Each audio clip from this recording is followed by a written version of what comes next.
They say revenge is a dish best served cold. I've been preparing this meal for 3 years now, and tonight, as I sit in this empty house that once belonged to my daughter, I can finally taste its bitter perfection. My name doesn't matter anymore. What matters is that I won. But victory, I've learned, tastes remarkably like ash when you've burned down your entire world to achieve it.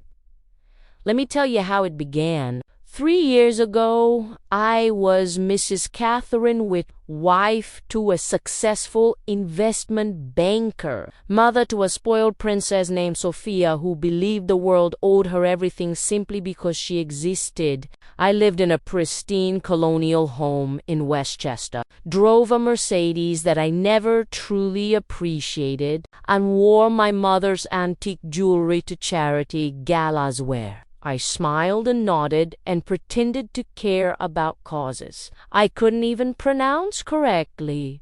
I thought I was living the American dream. I realize now I was living in a house of cards, and my husband had been quietly removing the foundation for years. The morning it all came crashing down started like any other. I was in the breakfast nook, reading the society pages while sipping my imported coffee, a luxury I now realize I took for granted. Richard walked in wearing that expression I'd grown to recognize, the one that meant he was about to deliver news that would rearrange my entire understanding of reality. He sat across from me, straightened his tie, a nervous habit I'd observed for 23 years of marriage, and spoke the words that would haunt every quiet moment for the rest of my life. Catherine, we need to talk. There are some financial irregularities that have come to light. Financial irregularities. Such a sanitized way to describe the systematic destruction of everything I thought was secure. Over the next 2 hours, as he fumbled through explanations and legal documents and spreadsheets that might as well have been written in Sanskrit, the truth emerged like a slow poison seeping through my veins. Richard had been gambling, not just with cards or sports, though there had been plenty of that, but with our investments, our retirement funds, our daughter's college trust. He'd been borrowing against policies I didn't even know existed, leveraging assets I'd inherited from my parents, playing financial roulette with 30 years of what I'd believed was careful planning. The house would have to be sold, the cars would be repossessed. My mother's jewelry, those precious heirloom pieces that had survived the Depression, World War II, and 3 generations of careful stewardship would need to be liquidated to satisfy debts that totaled more than most people earn in a lifetime. Before you think this story ends with my immediate departure, let me share something with you. If you're finding this tale as gripping as I hope you are, please take a moment to like this video and subscribe to the channel. There's so much more to uncover, and your support helps ensure these stories reach the people who need to hear them most.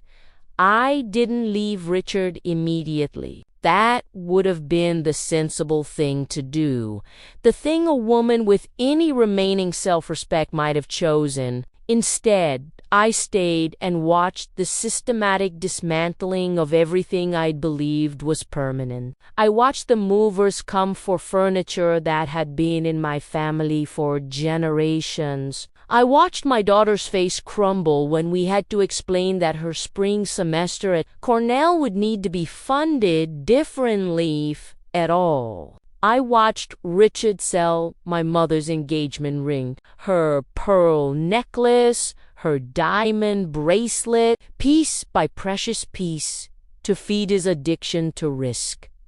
But it was the Maserati that broke something fundamental inside me. 3 weeks after we'd lost the house, after I'd moved into a cramped apartment that smelled perpetually of other people's cooking, I was walking through the grocery store parking lot when I saw it, gleaming silver, pristine, with Richard behind the wheel and some woman I didn't recognize in the passenger seat. The price tag on my mother's entire jewelry collection had apparently purchased him, a midlife crisis on wheels and a companion young enough to be our daughter's sister.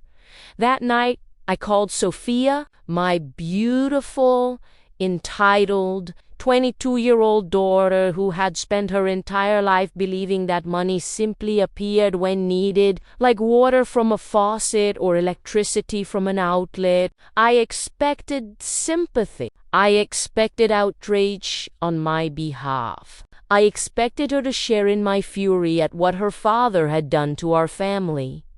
Instead, I got a lecture about moving on with my life. "Mom, you need to let this go," she said, her voice carrying that particular brand of condescension that only comes from someone who's never truly suffered. "Dad made mistakes, but destroying yourself with anger isn't going to fix anything. Maybe this is your chance to start fresh, to find out who you really are without all the material things, who I really was without all the material things." As if identity was something that existed separately from the life you'd built, the choices you'd made, the security you'd created, as if 30 years of marriage and motherhood and careful cultivation of a respectable existence were just costumes that could be discarded when they became inconvenient. "Besides," she continued, and I can still hear the casual cruelty in her voice, "you'll be fine. You're resourceful. You'll figure something out." Resourceful. I was 53 years old, with no career to speak of, no meaningful savings, and a credit rating that had been systematically destroyed by my gambling-addicted husband. But yes, I was resourceful. The conversation that truly changed everything came 6 months later. I had managed to find work clerical tasks at a law firm that paid barely enough to cover my rent and groceries. I was learning to live on generic products and clearance rack clothing, discovering muscles I didn't know I had as I walked everywhere instead of driving. It was humbling in ways I couldn't have imagined. But I was surviving. Then Sophia called to tell me about her inheritance. Apparently, my Lachi father, may he rest in peace, had been far more forward-thinking than any of us realized. He'd established a trust that would mature when Sophia turned 20, providing her with enough money to live comfortably for the rest of her life. The trust had been structured specifically to protect it from Richard's creditors, from any potential divorce proceedings, from any of the financial disasters that might befall our family. My father, it seemed, had anticipated Richard's weaknesses long before I'd been willing to acknowledge them. The inheritance totaled just over $4 million, more money than I'd ever seen in one place, more security than I dared to dream of during my months of living paycheck to paycheck. And it was all going to my daughter, who had never worked a day in her life, who had never felt the knowing anxiety of opening bills you couldn't pay, who had never had to choose between medication and groceries. I asked her, begged her, really to consider sharing it, not half, not even a significant portion, just enough to help me get back on my feet, to maybe put a down payment on a small house, to restore some tiny fraction of the security I'd lost. I reminded her that this money had come from my father, that it represented his love for our entire family, that surely he would have wanted it to help all of us recover from Richard's betrayals. Her response still echoes in the quiet moments when sleep won't come.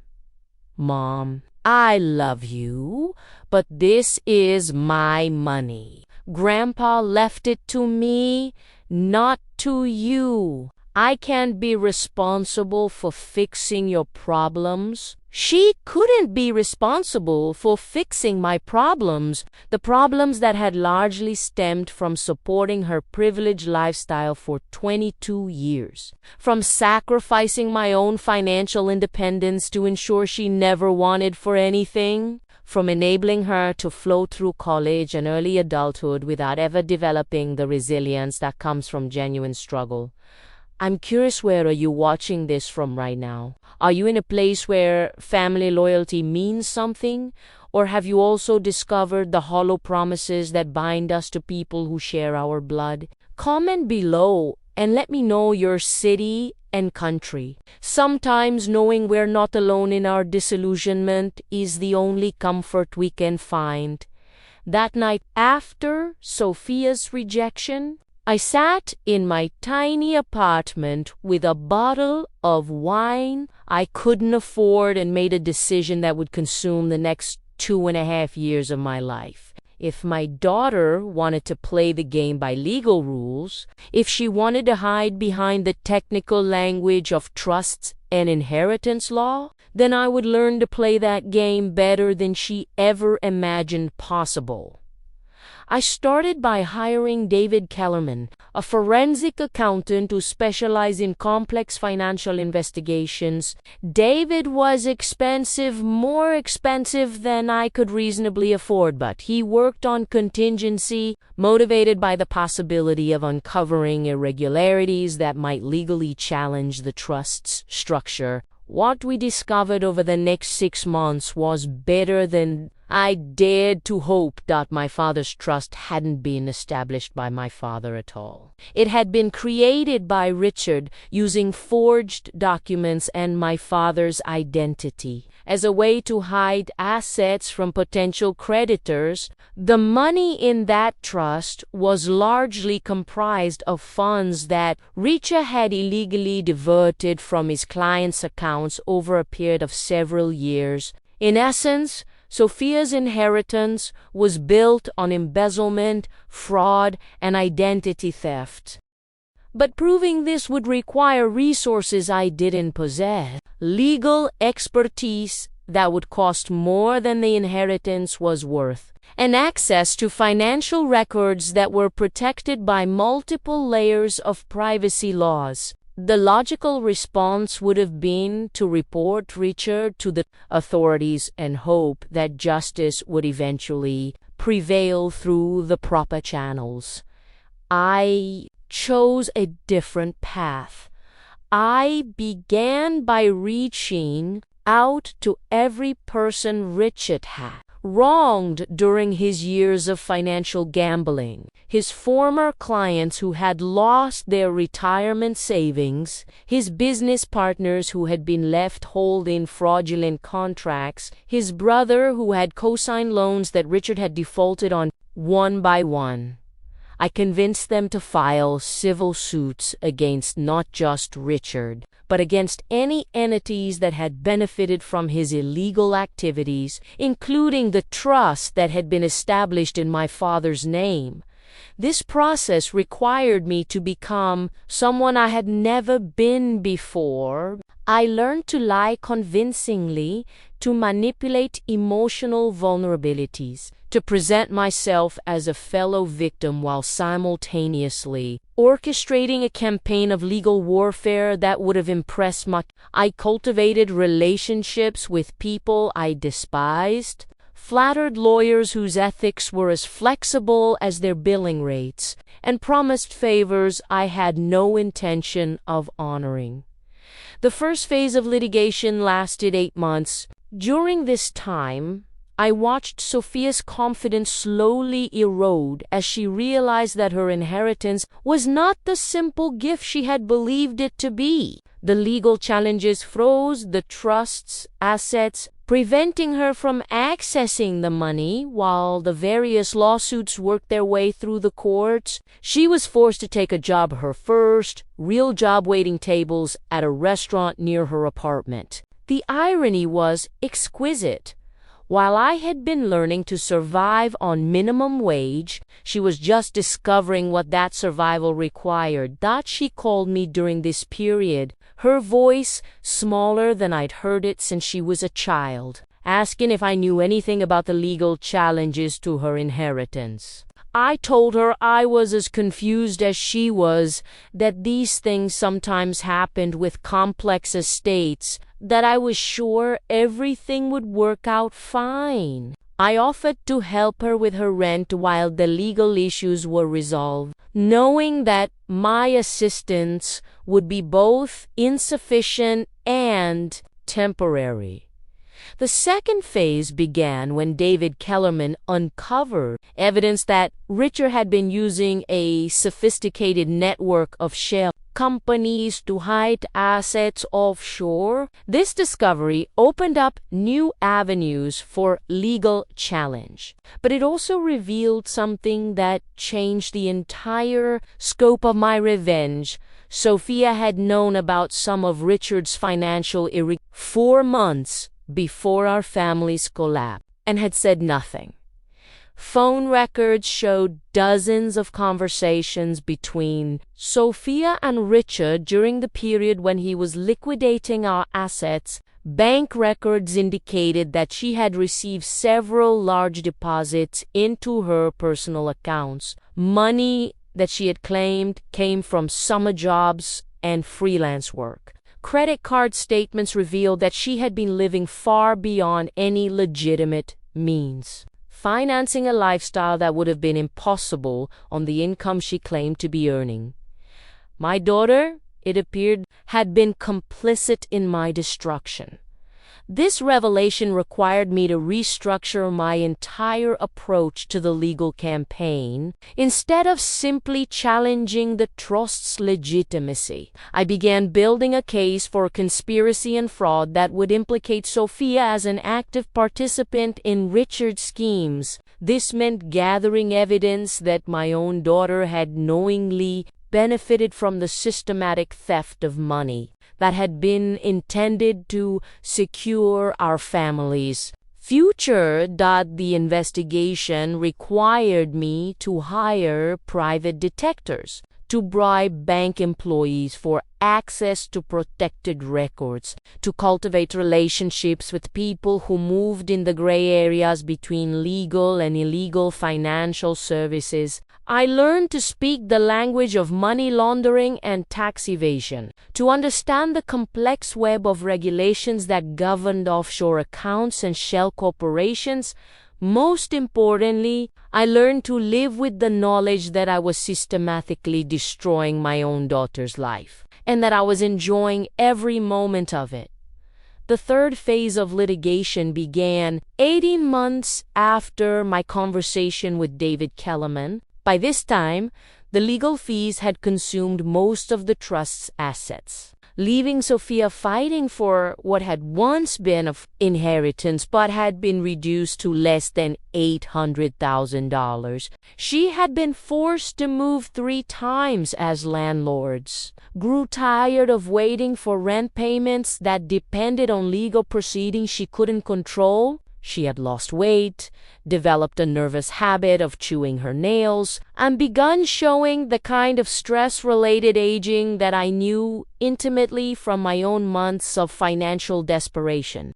But she still refused to negotiate. The breakthrough came when my private investigator discovered that Richard had been secretly funding a gambling addiction treatment program through one of his shell companies, not for his own treatment, but as a tax write-off that generated fraudulent charitable deductions. This discovery allowed us to challenge not just the money in Sophia's trust, but every financial transaction Richard had made during the 5 years preceding our family's collapse. The legal ramifications were staggering. Richard faced potential criminal charges for tax evasion, money laundering, and fraud. Sophia faced civil liability for any assets she had knowingly accepted from illegitimate sources. The IRS became involved. Then federal prosecutors who saw an opportunity to make examples of people who thought they were too clever to be caught. I watched from the spectator section of various courtrooms as my daughter's life imploded, with the same methodical precision that mine had experienced 3 years earlier. I watched her hire lawyers she couldn't afford, watched her sell possessions that had once seemed permanent, watched her learn the particular humiliation that comes from having your financial privacy stripped away by strangers who view your desperation as simply another case number. Final court date was on a Tuesday in November. The judge, a woman approximately my own age, who seemed to understand exactly what was at stake, ruled that the trust was indeed fraudulent, that all assets needed to be liquidated to satisfy the claims of Richard's victims, and that Sophia would be personally liable for any shortfalls between the available funds and the total damages. In practical terms, this meant that my daughter would leave the courthouse with nothing, less than nothing, actually, since her personal assets would be seized to partially satisfy the judgment against her. The house she had recently purchased, the car she drove, the jewelry and artwork and furniture she had accumulated during her years of believing she was financially secure, all of it would be sold to pay for her father's crimes and her own complicity.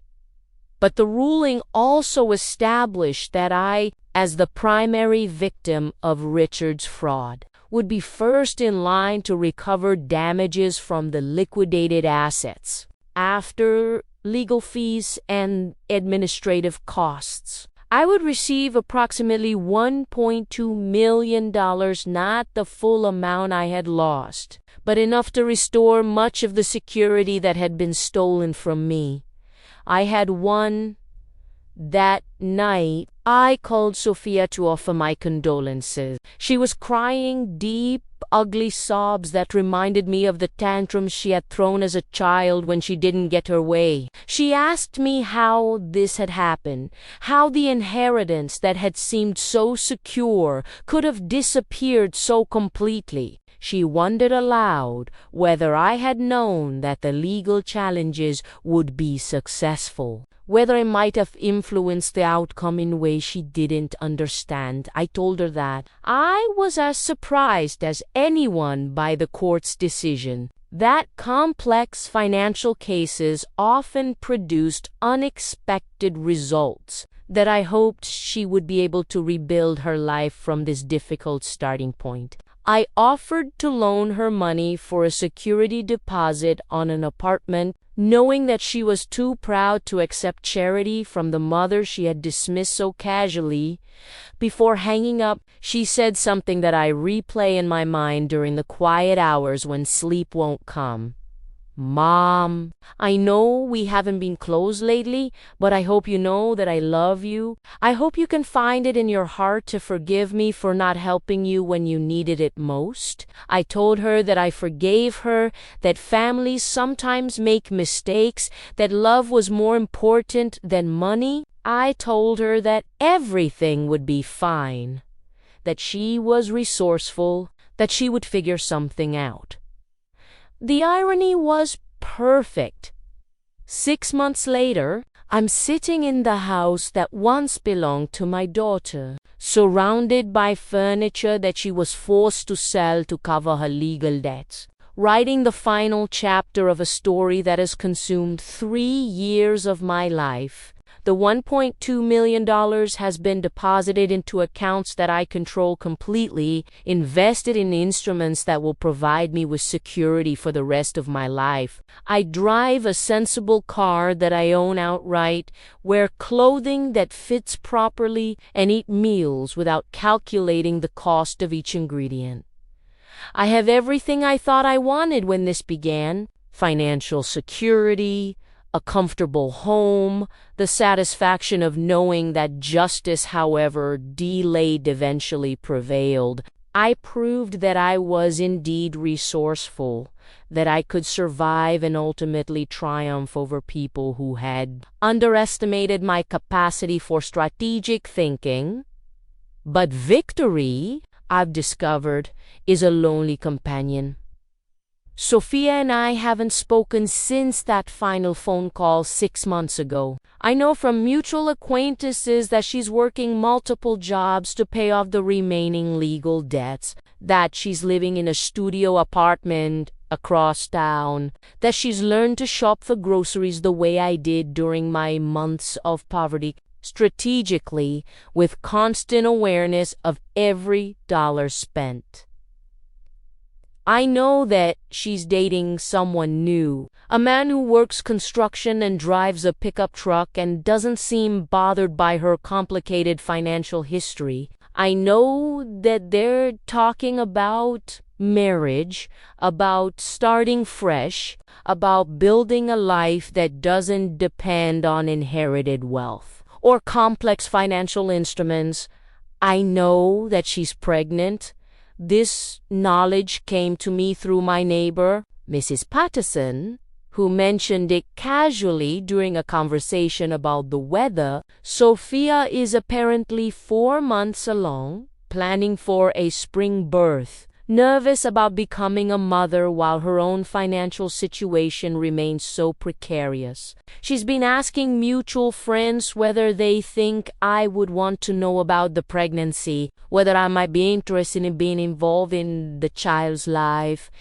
She wants me to know that I'm going to be a grandmother, my grandchild will grow up poor. Not poverty-stricken necessarily, but without the advantages that Sophia had taken for granted, without the security that I had fought so desperately to protect and ultimately to reclaim. This baby will learn early about budgets and sacrifices and the difference between wants and needs. She or he will wear secondhand clothes and attend public schools and work summer jobs to pay for college.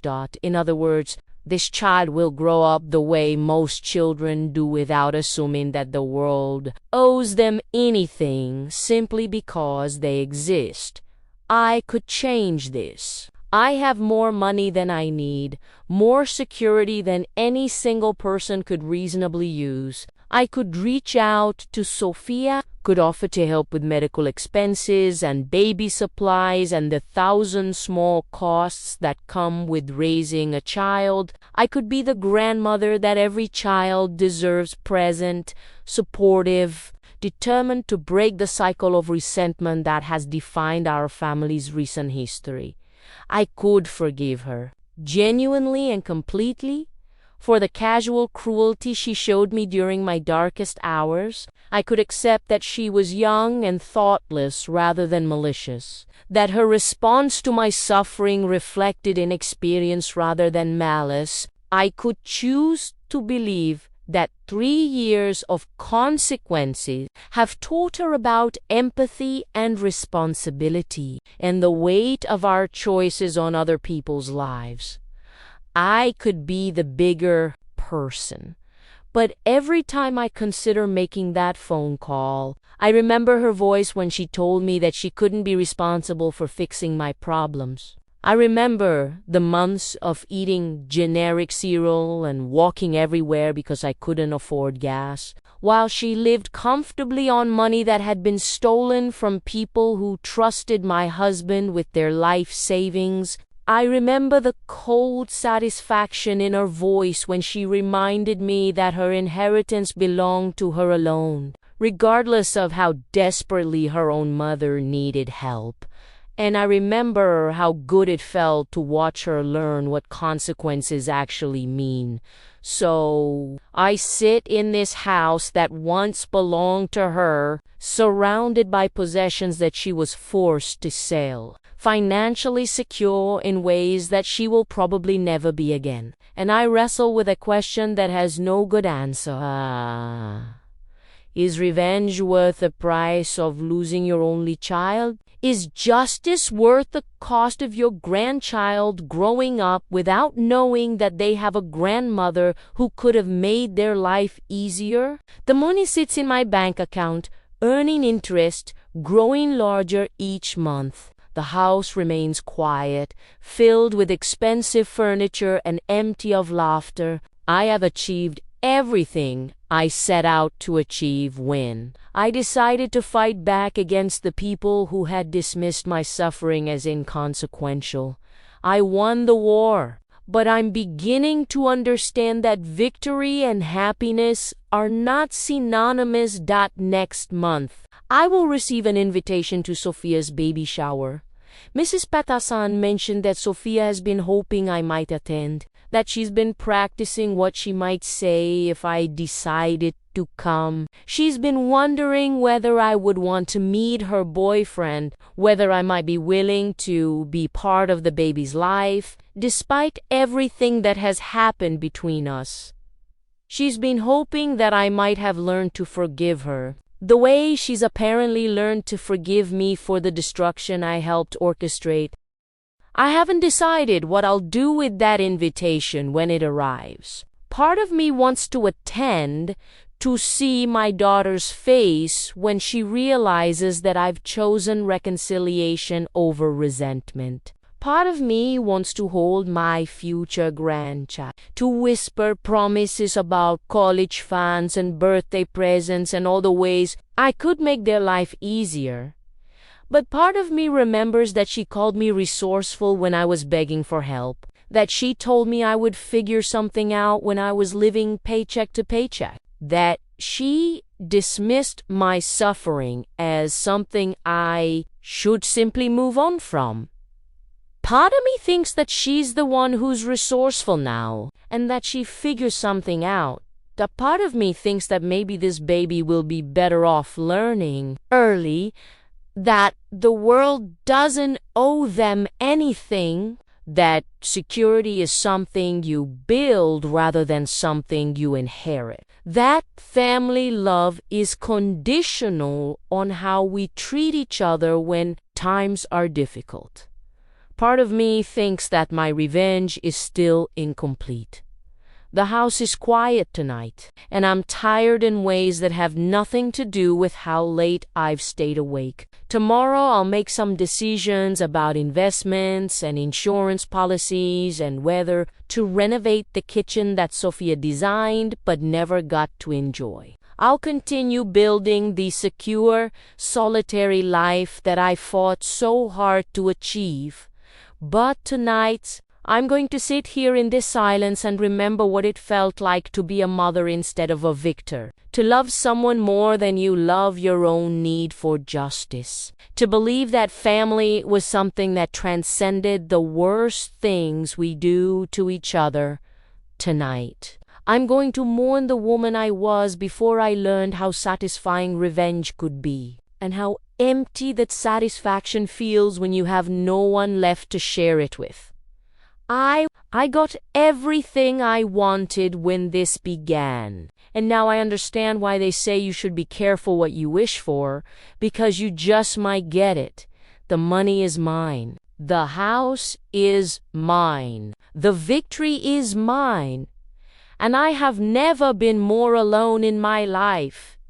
If this story has moved you in any way, if it's made you think about the true cost of revenge and the complexity of family loyalty, I ask you one final time to please like this video and subscribe to this channel. Sometimes the stories that hurt the most to tell are the ones that need to be heard the most. Thank you for listening to mine.